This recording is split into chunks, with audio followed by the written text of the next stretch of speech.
नमस्कार रसिक मित्रांनो, नमस्कार. मल्हार कम्युनिकेशन प्रस्तुत हॉबीडुबीडू अर्थात एक तरी छंद असावा या आपल्या लोकप्रियतेच्या दिशेने वाटचाल करणाऱ्या संवाद कट्ट्यावर आज एक आपला युवा गीतकार त्याला आपण आमंत्रित केलं आहे. मित्रांनो, मी आपला होस्ट प्राध्यापक राजेंद्र देशमुख आपल्या सगळ्यांचं रसिक मित्रांचं मनापासून सहर्ष स्वागत करतो. स्वागत करूया आपल्या कट्ट्याचे आजचे अतिथी. आणि सामर्थ्य आहे, सामर्थ्य या शब्दास दे, हे जे आपल्या आजच्या मुलाखतीचं शीर्षक आहे, त्यासाठी मी बोलतं करणार आहे युवा गीतकार जे आपले मूळचे जळगावचेच आहेत. आपला हा युवा मित्र आहे, अक्षर मित्र आहे, ज्याचं अक्षरांवर शब्दांवर नितांत असं प्रेम आहे मित्रांनो. आणि त्याच्यावर प्रभुत्व मिळवण्यासाठी प्रयत्नांची पराकाष्ठा या आपल्या युवा मित्राने केलेली आहे. तर हा आपण जाणून घेणार आहोत एकूणच प्रवास कसा, जळगाव ते पुणे आणि आता मुंबईकडे पण काही शोजच्या निमित्तानं, गीतलेखनाच्या निमित्तानं, काही जाहिरातपटांच्या निमित्तानं अशा ह्या शौनकची आपल्या भ्रमंती ही सातत्याने चालू असते. पुण्याहून खास वेळात वेळ काढून अत्यंत व्यग्र अशा स्केड्यूलमधनं आपला तुमच्याशी गप्पा मारायला छानपैकी आणि अनुभव शेअर करायला आपला हा युवा गीतकार मित्र आपल्यामध्ये आलेला आहे. पुन्हा स्वागत करूया, सहर्ष स्वागत शौनक. आपला एपिसोड क्रमांक आहे 229. आय रिपीट, 229 हा आपला एपिसोड क्रमांक आहे मित्रांनो. शीर्षक आहे सामर्थ्य या शब्दास दे. एक प्रार्थना आहे, एक विनवणी आहे आणि सरस्वतीच्या चरणी सुद्धा की मला माझे जे शब्द आहेत त्याला मंत्राचं सामर्थ्य दे, ते लोकांपर्यंत पोहोचू दे, त्यांना भावू दे आणि त्याची दादसुद्धा मला मिळू दे, अशी एका अर्थानं आर्जव हा शौनक करतोय. तर शौनक, तू मूळचा जळगावचा आहेस आणि तुझा सार्थ अभिमान आहे तुझ्याबद्दल. इथल्या वर्तमानपत्रांनी आणि महाराष्ट्रभरामध्ये सुद्धा तुझा बऱ्यापैकी लौकिक स्वतंत्र ओळख निर्माण झालेली आहे. तर 12वी पर्यंत तू जळगावला शिकलास. विवेकानंद प्रतिष्ठानची जी शाळा आहे, छानपैकी तिला स्वतंत्र अस्तित्व आणि महत्त्व प्राप्त झाले आपल्या सगळ्या खानदेशभराच्या या परिक्षेत्रामध्ये, बरोबर आहे. तर 10वी नंतर कला क्षेत्राकडे वळावं असं तुला का वाटलं बरं? त्याचं खरं तर म्हणजे 2 उत्तर आहेत. एक जरा मिश्किल उत्तर आहे, एक जे आहे ते दोन्ही चालतील आपल्याला. होय होय. तर मिश्किल उत्तर असं आहे की शाळेत असताना मला सायन्स आणि मॅथ्स हे समजायचं नाही, उमजायचंच नाही. अच्छा. आणि मी घाबरायचो, म्हणजे मी खरंच त्या दोघेही सब्जेक्ट्सना घाबरायचो. बरोबर. तर असं कोणतं क्षेत्र आहे की जिकडे हे दोघेही नाहीये राशीला? तर म्हणून मग आर्ट्स. आणि ऍक्च्युली म्हणजे असं की ऍक्च्युली याच्यात शाळेचे पण खूप खूप आभार आहे की त्यांनी दुसरीत असताना मला पहिल्यांदा स्टेजवरती आणलं. तर तिकडनं मग ती नाटकाची आणि मग ती हळूहळू करून म्हणजे शब्दांची ती एक झिंग लागली. त्याची एक म्हणजे सवयपेक्षा पण तेच जर का दिवसातून नसेल होत की एखादा, म्हणजे शाळेत तसं व्हायचं ऍक्च्युली की आचार्यजी किंवा यांच्या इथून की काही नवीन मिळालं नाही, काहीतरी चुकलंय असं वाटायचं. बरोबर. अच्छा. मग त्याची ओढ आर्ट्सला घेऊन गेली, कारण की मग तिकडे फिलॉसॉफी, तत्वज्ञानाचा विषय, बर दर्शन शास्त्राचा तो विषय होता. बरं. आणि दर्शन शास्त्रात खूपच रमलो. बरं. कारण मग त्याच्यात एथिक्स किंवा का, कोण, कुठून, म्हणजे शब्द पण येतात. तर येतात म्हणजे नेमकं काय होतं. अच्छा. किंवा आपण जे काव्य लिहितो आपण तर ते म्हणजे आपल्यात तितकं बळ नाहीये की आपण एखादं काव्य लिहू शकू स्वतःहून. बर. ती आमत होते. आपण फक्त स्वतःला तितकं साधलंय की ते आपल्यातून जात आहे. अच्छा. तर हे म्हणजे ह्या सगळ्या दर्शनातून, काफका, दोस्तोवस्की, रसल, आपल्या इथे शंकराचार्य. बर बर बर बर. मग ते त्याची लागली जरा ओढ. अच्छा अच्छा अच्छा. म्हणून मग ते आर्ट्स की अच्छा, नवीन सतत काहीतरी खात येतंय रोज. बरं, मग ज्याच्यामुळे राष्ट्रीय स्तरापर्यंत तुझं नाव एक युवा गीतकार म्हणून गेलं, तर हे तू म्हणजे क्रिएटिव्ह पाथ तर तू निवडलेलाच आहेस. म्हणजे सृजनशीलता ही मुळात आहेच, आणि मनाची मशागत जळगावला असताना झालं, आणि पुण्यात जाऊन अजून परत त्याला एक वेगळा आकार मिळाला. पुण्याच्या सर परशुराम भाऊ हे फार चांगल्यापैकी गुडविल असलेलं हे कॉलेज आहे, तिथं तू पुढे तुझं शिक्षण घेतलंयस. बरं, मग श्यामची आई हा चित्रपट गीतकार म्हणून करायला मिळणं हीच मुळात मोठी गोष्ट आहे आमच्या सगळ्यांसाठी. हे आपल्या ग्रामीण भागातल्या हे सगळे दोस्त जे बघतायत ना, त्यांच्यासाठी हे फार मोठं आहे. तर ह्या संधीचं सोनं तू केलंस, आणि त्यासाठी प्रयत्नांची पराकाष्ठा केली, आणि म्हणूनच हे यशाचं चांदणं आपल्याला दिसतंय, गवसलेलं आहे. बरोबर. तर त्या गाण्याचे नेमके बोल काय होते? त्या चित्रपटाचा एक महत्वाचा भाग गीतकार म्हणून तू आहेस. तर त्याचं असं होतं की श्यामची जी आई आहे बर ती शांत होते. अच्छा. त्या शांत होतात, आणि त्यानंतर ते जे म्हणजे जो लहान श्याम आहे, म्हणजे साने बालपणाचे साने गुरुजी, तर तो जो लहान श्याम आहे तो आईला हाक मारतोय. बर. तर एखादं मोठं इतकं म्हणजे आपलाच भाग हा जेव्हा आपल्यातून तुटतो तेव्हा काय होतं, किंवा आणि तो विचारच फार खायचा. कारण की ते गीत लिहित असताना ते मला प्रचंड असह्य होत होतं, कारण की हा विचारच आपल्याकडनं होत नाही की आई नसली तर काय. तर पण अगेन की तेच तर काम आहे ना. खरे खरे खरे खरे खरे. तर पण मग ते काय असू शकतं, तर त्यात ते होतं की आज एकाएकी सुन्न झाले मन, आज एकाएकी सुन्न झाले मन, शोधू कुठे आई तुझी अंगाई, ह्या उरी का ऐसी भैरवी नांदते. बर. या उरी का ऐसी भैरवी नांदते, पाडसाशी दूर का कस्तुरी रांगते. क्या बात आहे. कस्तुरी रांगते. अंगणी तो गंधना. बर. अंगणी तो गंधना. अच्छा. मोहरली ना जाई, शोधू कुठे आई तुझी अंगाई. आणि यातलं एक हे की धावते ओवी उदास एकटी जात्यावरी. धावते ओवी उदास एकटी जात्यावरी, गाज माझ्या वेदनेची छंद तालावरी.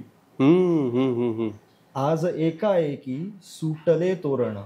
बर. आज एकाएकी सुटले तोरण, हाक आईची ना घरी ना दारी, शोधू कुठे आई वाह वाह वाह वाह. म्हणजे सगळे भिडणारे शब्द आहेत नाही का. म्हणजे परत म्हणजे शब्दामध्ये मंत्राचं सामर्थ्य आहेस, आणि तू प्रत्येक अक्षरावर प्रेम करणारा माणूस, आणि बहुभाषिक असं सगळं तुझी मुसाफिरी ही चालू आहे.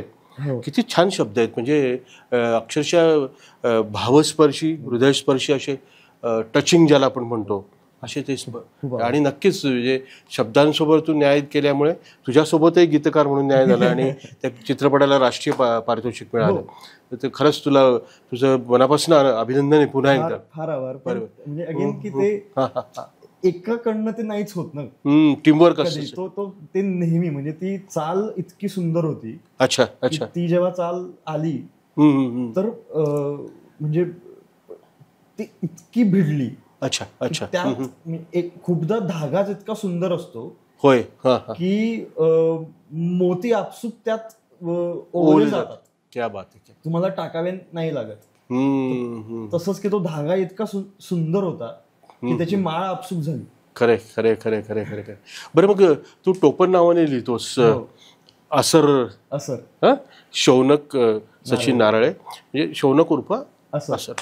तर ही ओळख आणि हे नेमकं हे नाव घ्यावं आपण आणि त्या नावानं वावरावं, स्टेज शोज करावे. मला माहिती आहे पुण्यातल्या आपल्या काही मित्रांकडनं सुद्धा मला कळलंय आणि सगळंच जळगावमध्ये सुद्धा तुझ्याबद्दल चर्चा होत राहते की वयाच्या 22व्या-23व्या वर्षी सगळ्यांनाच स्ट्रगल खरं तर करावं लागतं. तुलाही करावंच लागलंय, इतकं सोपं नसतं ते. पण हे करत असताना ब्रज भाषा असेल, मेवाडी असेल आणि प्रामुख्याने उर्दू असेल, हिंदीवर सुद्धा तुझं तितकंच प्रेम आहे.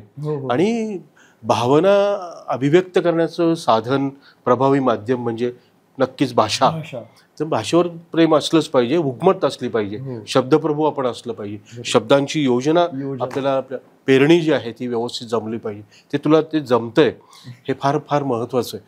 आणि त्याच्यासाठी इतका कमी वयामध्ये प्रगल्भता येणं प्रामुख्याने हे फार गरजेचं आहे. बरं, मग परत coming back to Narale family. आपली फॅमिली आपला बॅकबोन असतो नाही का.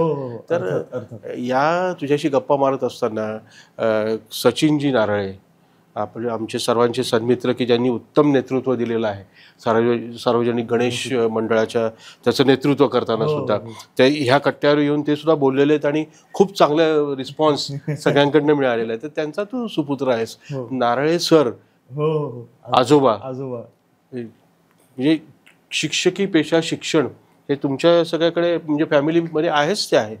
तर इथून पुढं म्हणजे पुण्यात जात असताना सुद्धा तिथं आपलं काही हे मी अमुकचा मुलगा, मी असं नातू, असं काही ओळख दाखवण्याची गरज नाही पडली. तू स्वकर्तृत्वाने शब्दांवर प्रेम करत करत करत इतर भाषांवर तितकंच प्रेम करत स्वतःला तपासत आजमावत वेगवेगळे शोज तू केलेले आहेत. तर कुठले कुठले शोज झालेत आणि या निमित्ताने कुठले दिग्गज तुला मित्र म्हणून मिळालेत, मार्गदर्शक म्हणून मिळालेत, त्यांच्याकडे तू रोल मॉडेल म्हणून पण बघतोस. तुझ्याशी अनौपचारिक जेव्हा मी गप्पा मारत होतो तेव्हा बाग नाव एक मोठं नाव आहे, विशाल बाग नाही का.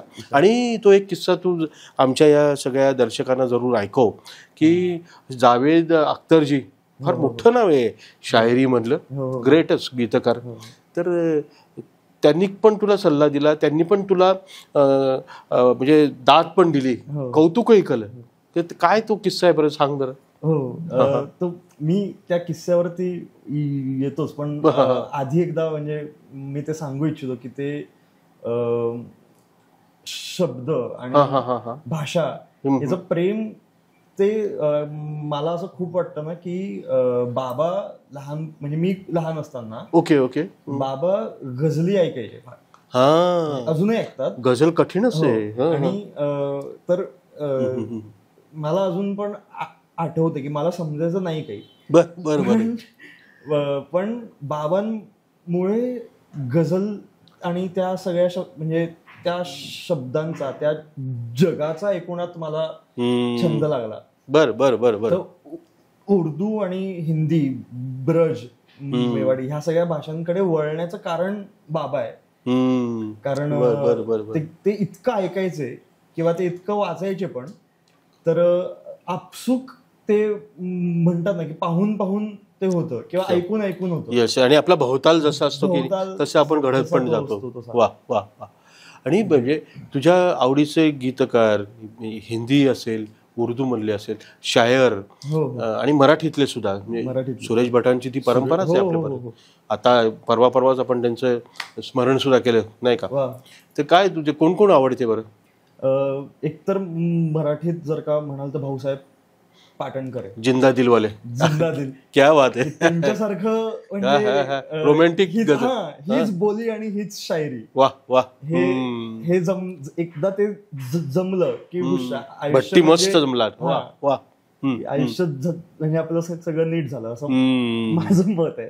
भाऊसाहेब पाटणकर आपले झाले. येस. त्यानंतर सुरेश भट तर आहेच आहे, गदिमा आहेत. त्यासोबत हिंदी आणि उर्दूतले जॉन एलिया आहे, अहमद फराज आहे, बरं. दुष्यंत कुमार आहे. आणि अलीकडच्या याच्यात तुझे ते तुझ्या विशाल बाग आहे आणि अख्तरजी आहे ऑफकोर्स, त्यांचा आशीर्वाद. मग आता आपण त्या किस्स्याकडे येऊ. काय ते नेमकं घडलं होतं, कशी भेट झाली मुळात? तर जश्ने रेख्ता म्हणून मोठा कार्यक्रम असतो, फेस्टिवल असतो उर्दू आणि हिंदी भाषेचा. तर तिकडे मी होतो. आणि तिकडे नवीन शायर जे आहेत त्यांना ते संधी पण देत असतात. तर त्या याच्यात आम्ही जे काही नवीन नवखे शायर होतो की ज्यांना अजून नुकतं समजतच आहे शायरी म्हणजे काय, उदयनमुख, गझल म्हणजे काय. तर तिकडे आम्ही एक शेर सांगत होतो आणि जावेदजी आणि वसीमजी येऊन बसले समोर आणि मग घाबरलो की आतापर्यंत ठीक होतं सुरू, आता काय साक्षात समोर बसले. हो, साक्षात या क्षेत्रातले मास्टर सगळे गुरु. हो, भीष्मच असताना आम्ही काय तिकडे. मग ते त्यानंतर ते सगळं होत असताना जसं मी कसं तरी हे करून ते शेर संपवले. नंतर जेव्हा त्यांच्याशी भेट झाली तर ते सही त्यांची होती सुरू की त्यांचं एक नवीन पुस्तकाचं लॉन्च होत झालेलं, तर ते तिकडे बसून प्रत्येकाला सही देत होते. तर मी तिकडे गेलो. ते तिकडे जात असताना त्यांच्याशी भेट झाली. आणि त्यांनी खूप सुंदर म्हणजे सांगितलं की एक बेहर आहे म्हणजे एक मीटर आहे, त्यात मला गझल लिहिता येत नव्हती. आणि खूपच म्हणजे मी त्याच्यात हरतच होतो, जमतच नाही. मग मी शेवटी त्यांना विचारलं की कसं आहे मला सांगाल का. त्यांनी सांगितलं की डायरी आहे का. मग ते म्हणाले की बरं ठीक आहे उघड बस. आणि मग त्यांनी ते बेहर मला तो व्यवस्थित सांगितला, जसं असतं ना की लगागा लगागा लगागा, तसं त्यांनी व्यवस्थित तो सांगितला. मग त्यात मी काहीतरी आपलं तुटकं फुटकं लिहिलं, त्यांना दाखवलं असं. आणि मग त्यांनी पाहून मग ते म्हणाले की नाही, 1.5 मात्रा तुझी बाहेर आहे मीटरच्या, तू एक शब्द जर का अलीकडे घेतलास आणि हा शब्द इथे टाकलास तर तो तुझा बेहर व्यवस्थित बसतो. क्या बात आहे. बरं. आणि मला ते इतकं हे झालं की सगळे शब्द तेच आहे, फक्त मांडणीचा विषय.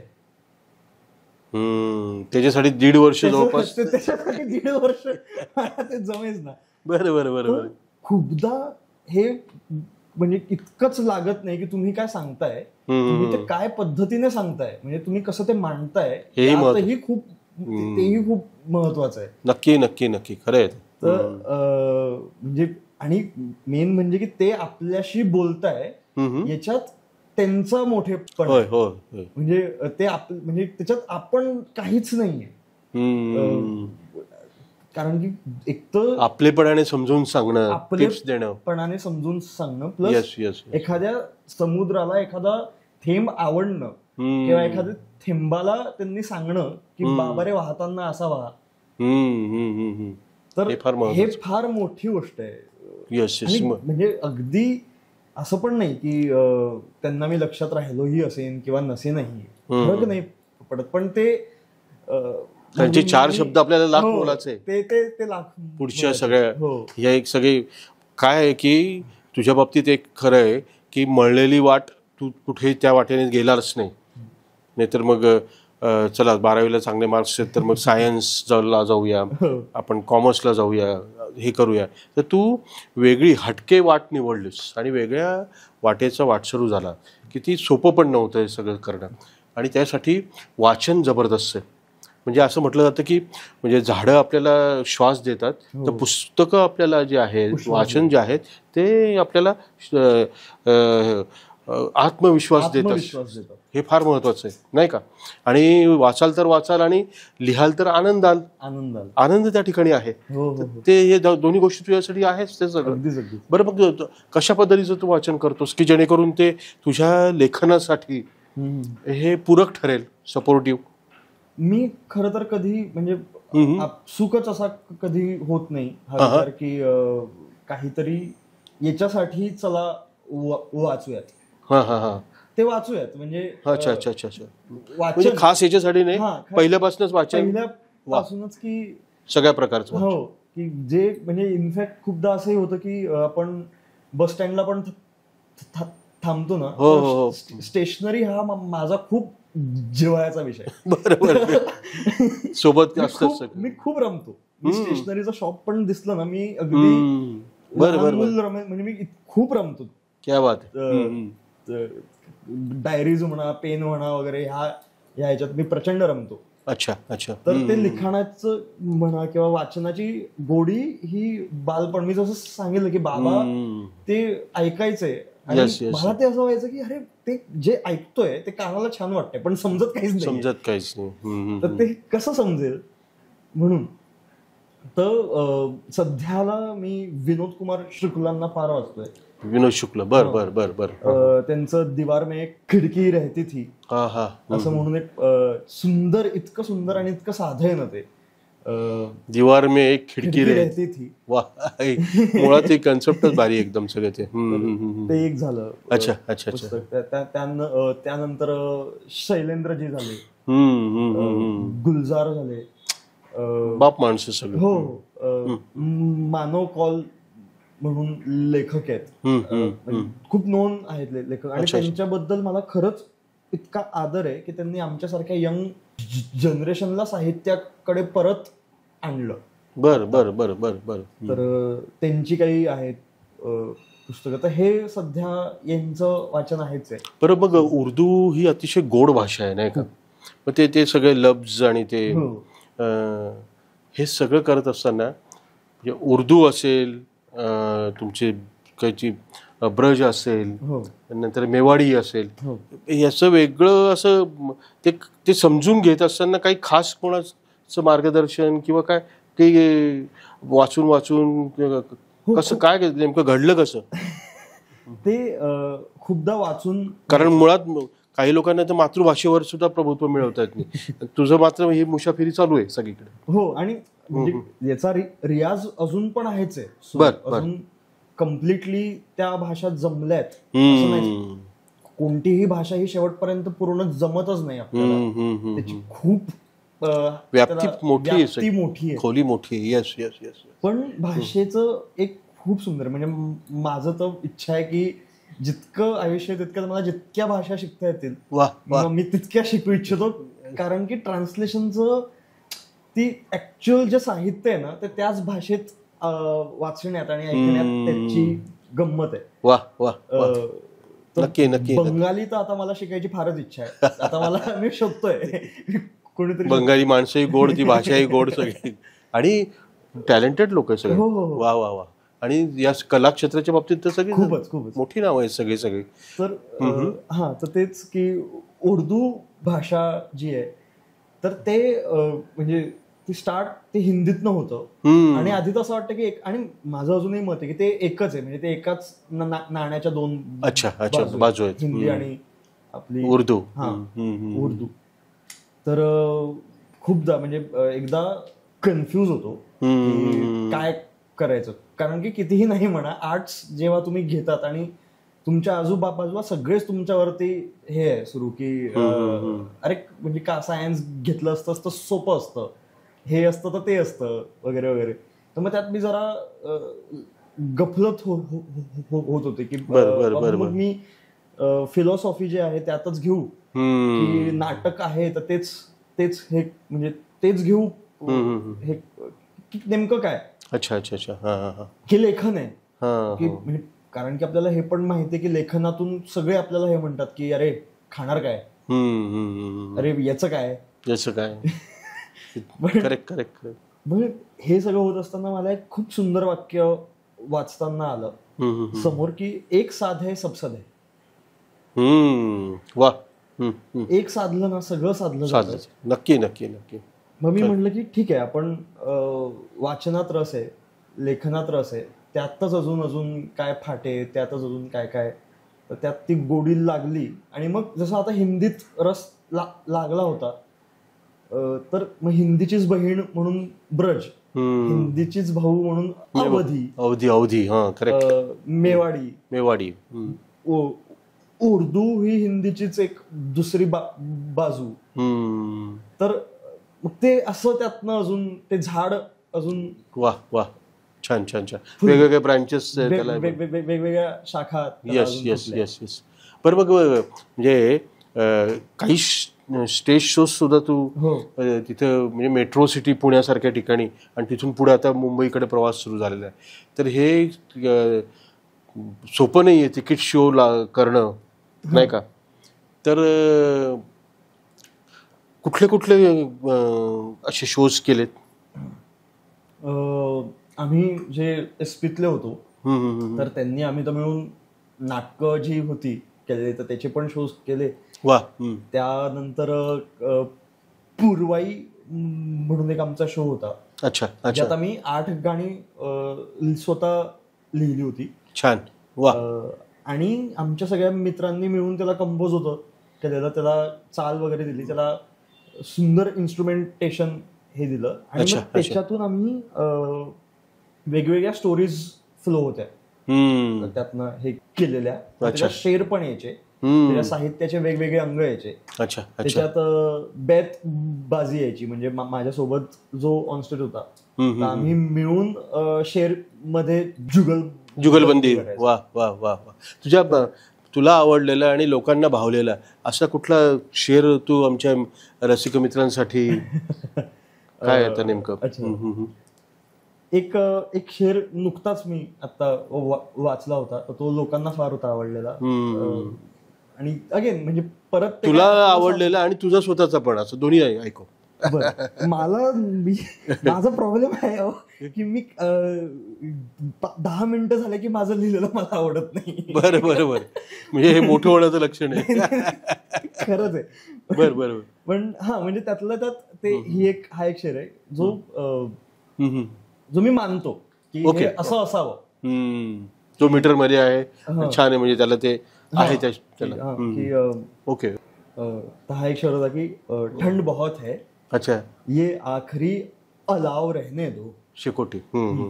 बर बर बर. ठंड बहुत है, ये आखिरी अलाव रहने दो, जिंदा रहने को ऐसे बस घाव रहने दो. अच्छा अच्छा अच्छा अच्छा. तुम ले जाओ ये छत कि तुम्हें जरूरत है. तुम ले जाओ ये छत कि तुम्हें जरूरत है, बस हिस्से में मेरे थोडी सी छाव रहने दो. क्या बात है. बहुत अच्छा. शेवटचा जो शेर होता ज्यात ज्याला मक्ता असं म्हणतात. मक्ता. बरोबर. मक्ता असा होता याचा की खराबियों के आलम में तबाह हो गए माना. बर बर बर बर. खराबियों के आलम में तबाह हो गए माना, जो भी हो असर मियां मुझों पर ताव रहने दो. क्या बात आहे. ही कल्पनाच भारी एकदम. बर बर बर. भलेही काही होऊ देत, कितीही संकटही होऊ देत, कसेही काही होऊ देत, ती पाठीचा तो जे एक आहे तो कणा असेल. बर बर बर. तो तसाच राहू देत. बर बर बर. अच्छा अच्छा. बहुत अच्छे. किती म्हणजे आशयगर्भ आणि अर्थपूर्ण आहे सगळं. म्हणजे 4 याच्यामध्ये आपण सगळं सार सांगून जातो जीवनाचं, नाही का? बरं बरं बरं बरं. मग आता तुझ्या हातात असलेले सध्याचे प्रोजेक्ट्स कोणते कोणते? हो, भरपूर असे काही आहेत की ज्यांच्यासाठी गीत लिहायचे आहेत, काहींसाठी शोज लिहायचे आहेत. बरं बरं. तर ह्या सगळ्या गोष्टी पाईपलाईनला आहेच आता. त्या म्हणजे ती पण एक गंमतच आहे की आधी मग ट्यून येते किंवा मग आधी शब्द येतात, आधी ट्यून येते, मग त्यावरती काही शब्द ओवायचे.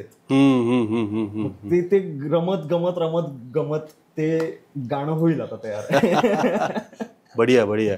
बरं, मग जाहिरात पटांमध्ये सुद्धा तू तिकडेही ते क्षेत्र हाताळलेलं आहे. त्याची ती कंटेंट्स आणि ते कॉन्सेप्ट्स, कारण आता कॉन्सेप्ट जर प्रॉपर असले तर ते कॉन्सेप्ट सेलिंगचं हे जग आहे. तर काय तू त्याच्याबद्दल सांगशील अजून? म्हणजे कारण या क्षेत्रात येऊ शकणाऱ्या आणि इच्छिणाऱ्या सुद्धा आपल्या मित्रांना ते जरा ते तुझा सल्लाही तो होईल. म्हणजे मी इतकंच सांगेन की ज्यांना पण आता आर्ट्स घ्यायचं असेल किंवा आधी आपल्याला खूप असं वाटायचं की बाबा रे आर्ट्स जरा अवघड आहे किंवा नंतर काय खाणार काय. अच्छा अच्छा. तर तसं आता नाही राहिलेलं आहे, कारण की संधी खूप आहेत. बर बर बर. कमर्शियल आर्ट्स हा जो विषय इन टोटॅलिटी अच्छा अच्छा हा खूप वाढलेला आहे. ऍडव्हर्टिजमेंट आणि मार्केटिंग हे फक्त म्हणजे याच्याशिवाय कोणतं ब्रँड सध्या बोलू शकतं ना ते दिसू शकतं. तर असेच अजून भरपूर त्याला वेगवेगळे अंग आहेत जिकडे तुम्ही जाऊ शकतात. अच्छा. तुम्ही ते घेऊ शकतात, त्यात शिकू शकतात. अच्छा. मास मीडिया असू देत किंवा FTI असू देत, याच्या सारख्या खूप नावाजलेल्या मोठ्या संस्था आहेत. करेक्ट. तर हे सगळं होत असताना ऍड्सचं तर, आणि सध्या मेन तुमचं जे आहे ना, कारण की ChatGPT AI हे सगळं आल्यामुळे जरी गोष्टी खूप सोप्या होत असतील, जरी असं वाटत असेल की बाबा रे आर्टिस्टचे जॉब जाणार आहे का काय वगैरे, तर ते शक्य नाहीये. बरं. तुम्हाला भीती AI ची नसून त्या लोकांची असावी जे AI ला खूप सुंदर वापरून जॉब्स घेत आहेत. हा थॉटच फार महत्वाचा आहे, सकारात्मक. हो, म्हणजे ते AI ला चॅलेंज किंवा त्याच्याकडे काय समस्या म्हणून बघू नका, समस्या म्हणून पाहू नका, त्याला आत्मसात करा, त्याला सोबत घ्या, ते शिका. करेक्ट. कारण की त्याचा फायदा असाही होतो की फॉर एक्झाम्पल टायपिंग, समजा टायपिंगला तुमचा इतका वेळ जात असेल तर तुम्ही तुमची कन्सेप्ट आणि आयडिया समजा तिकडे टाकली आणि सांगितलं की हे मला तू टाईप दे करून. अच्छा. तो तुम्हाला टाईप देईन करून, तो तोवर तुम्ही तुमच्या वेगळ्या कामावरती तुम्ही लागलेला आहे, फोकस करू शकता. येस. सो अशा पद्धतीने तुम्ही त्याचा वापर होऊ शकतो. आणि सध्या ChatGPT किंवा व्हॉटेवर जे काही AI आहे, ते जे काही तुम्हाला आयडियाज देत आहे तो फक्त डेटा आहे. बरं. तिकडनं घेऊन तो तुम्हाला डेटाच सांगते जे ऑलरेडी झालेलं आहे. तर त्याच्यामध्ये सृजनतेची शक्ती नाहीये. बरं. क्रिएटिव्ह पाथ ज्याला सृजनशीलता आपण म्हणतो, वा, ती त्याच्याकडे ते नाहीये. बरं. रचनात्मकता ही म्हणजे माणसाच्याच आतून येणं शक्य आहे. करेक्ट. तर त्यामुळे तुम्ही जितकं स्वतःला तासाल, जितकं स्वतःला तयार ठेवाल, प्रत्येक गोष्टीला एक वेगवेगळे अँगल्स असतात. नक्की खरंय. प्रत्येक आयडियाजचं जग आहे. आयडियाज विकता, म्हणजे लोक आयडियाज विकताय, लोक आयडियाज विकत घेत आहेत. Correct. So we all should work on ideas. आणि बस की तेच की तुम्ही मन आणि बुद्धी यस याचा संगम साधला की वा, मग नाही काय, मग तुम्हाला काही मग काहीच हे नाही. येस.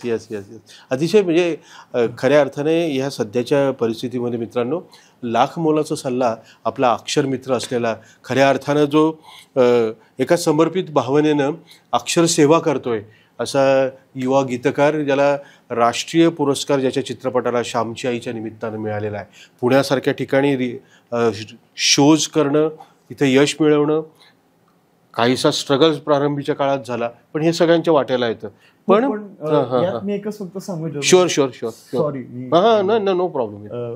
की स्ट्रगल मला म्हणजे मी एक कोणता सुंदर इंटरव्ह्यू पाहिलेला की वाचलं होतं हे, की स्ट्रगल हा शब्दच खूप रॉंग आहे.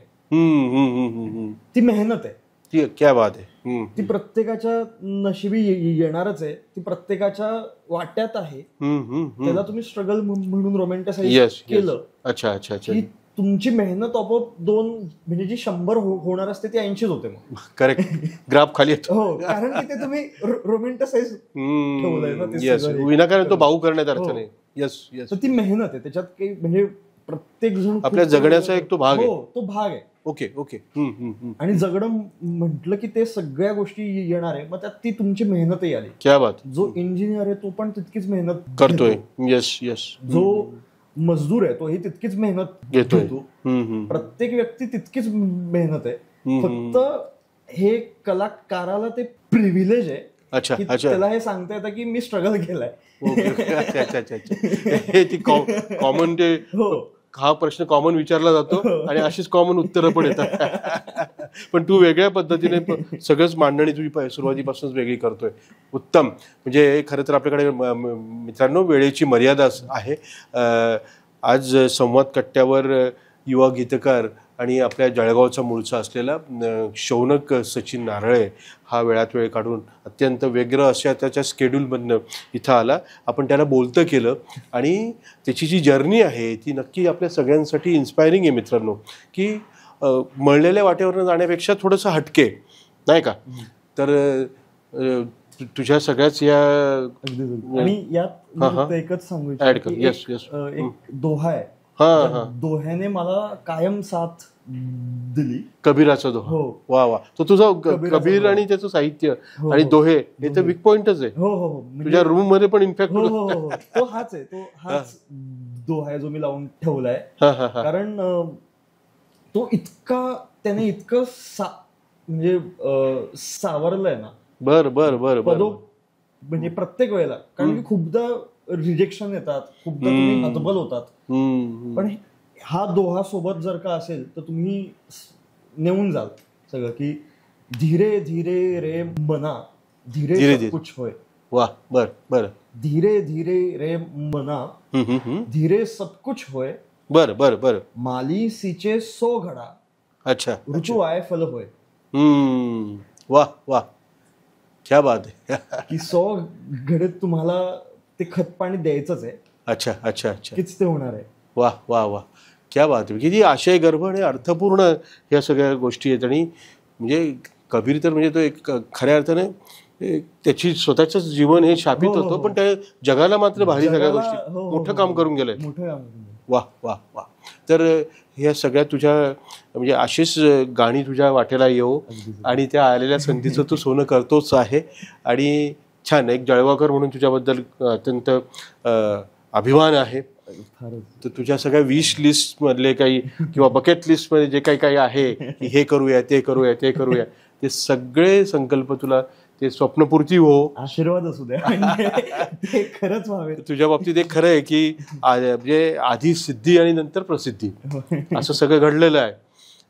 आणि शब्दांवर नितांत प्रेम आहे, आपण तेच बोलतोय. आणि म्हणून हे शारदेकडे आपण मागणं मागूया की खरंच सामर्थ्य या शब्दासाठी आणि मोठं नाव या सगळ्या कलेच्या क्षेत्रामध्ये तुझं व्हावं अशी आमच्या सगळ्या या समस्त मल्हार कम्युनिकेशनच्या टीमच्या वतीनं सदिच्छा आहे, शुभेच्छा आहे.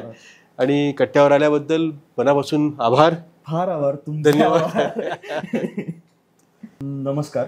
मल्हार टीम च्या तर्फे हा जो एक उपक्रम सुरू झालेला आहे की एक तरी छंद हवा, हॉबी. येस. हे फारच अप्रतिम आहे, हे फारच सुंदर आहे. कारण आणि ते इतक्या म्हणजे नवनवीन कलाकारांना, वेगवेगळ्या क्षेत्रातल्या लोकांना इथे बोलवून त्यांना जे प्लॅटफॉर्म मिळतोय आणि ते जे मागे आहेत त्यांना जे एक समोर याच्या मार्फत एक चेहरा मिळतोय. येस. तर त्यासाठी अख्ख्या टीमचेच आणि मुळात त्यांचे फार फार अभिनंदन आणि फार फार आभार की जळगाव सारख्या शहरात असे उपक्रम होत आहेत आणि याची आवश्यकता आहे. कारण फक्त तेच क्षेत्र नाही तर अजून पण खूप काही आहे आणि त्याच्यातही खूप काही होतं, जमतं. हे नवीन युवकांपर्यंत आपल्या मार्फत पोहोचतंय. हे याच्यासाठी खरंच मल्हार टीमचे फार आभार आणि त्यांचे फार फार अभिनंदन.